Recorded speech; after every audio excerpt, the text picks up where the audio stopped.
Hey, so here's my head. Check it out. Let me step back a little bit. So it's currently on the test bench. I did the final assembly just recently. So you can see there's external encoders on the top. You got an integrated slip clutch, a motor, a brushless DC motor with a 36:1 gearbox on it. And kind of cool thing on the back is the Barrett puck. It's a motor driver. It does 170 watts continuously and a kilowatt peak. So you can see it's all tucked in there. I got some sweet bearings. So currently it's powered on and it's stiff. So basically I've been tuning the PID loop so that when you disturb it, it resettles to position.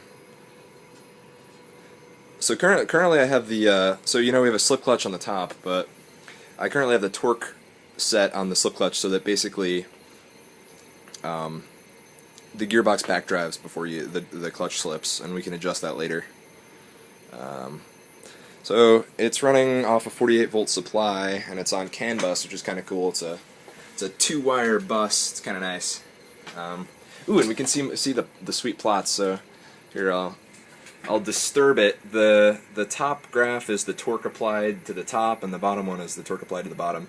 So now I'm pushing on the thing. So now you can see I'm holding it steady state error, and then I just let it go. And you can see it overshot a little bit. Though believe it or not, the blue line is not actually the set point. It's something totally random, but it's on there for scale. So I'm tuning it a little bit. Oh, currently we have the torque capped at roughly a third of the final torque. So you know, if you tune the PID parameters, we're sort of tuning it for this. We're not really applying as much torque as we should. You know, so once the PID loop calls for more torque than roughly 600 millinewtons, the thing basically caps it. So I just did a steady state disturbance on the tilt. You can see, oh yeah, it's pretty sweet. So we're almost ready to put this thing on, Herb. So you can see it's got a base. So basically the idea with the box in the bottom is that it bolts onto Herb in between these two Barrett arms. So you see the thing that's currently stock, which is holding this stuff, is going to be my sweet pan tilt head at any point now. So it's got to be better than a bar clamp, right? Oh yeah, look at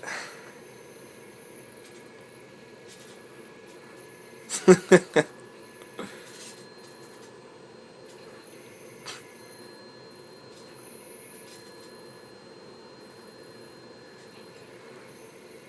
Definitely has plenty of torque.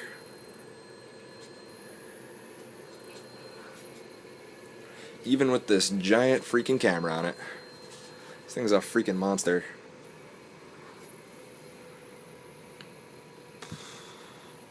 Oh, check out my sweet retaining ring system. So basically we have this glass encoder disc which we epoxied. Let's try to get that into focus. Yeah, there we go. So basically we have this glass encoder disc that we epoxied to this stainless steel part here. And we're trying to hold it precisely relative to this aluminum part, which has the sensor head on it. So basically we have this retaining ring. Oh yeah, I love it so much. Retaining ring, washer, wave spring, washer, ball bearing. So it's basically pulling the shaft there tight against the shoulder on the other side. So that sort of guarantees that the position of the sensor head, like it's positioned precisely relative to the glass encoder disc. That's pretty much it. It's sealed up pretty good at the moment, as they say in the hood. I got this ridiculous turned covers on, but you know, you gotta have it covered, huh? And the side gusset plates with like a billion screws that I put on because I hate myself, apparently. I have only put like 4 of the screws in so far, but you know, after testing is totally done, I'll probably consider it done. And I see my connectors. One of them's popping out at the moment because the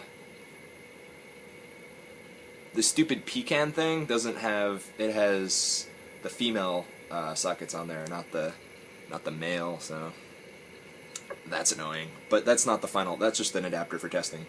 We have a nice cable that has the right size connectors. So, yep, that's pretty much it. hopefully we get it mounted soon.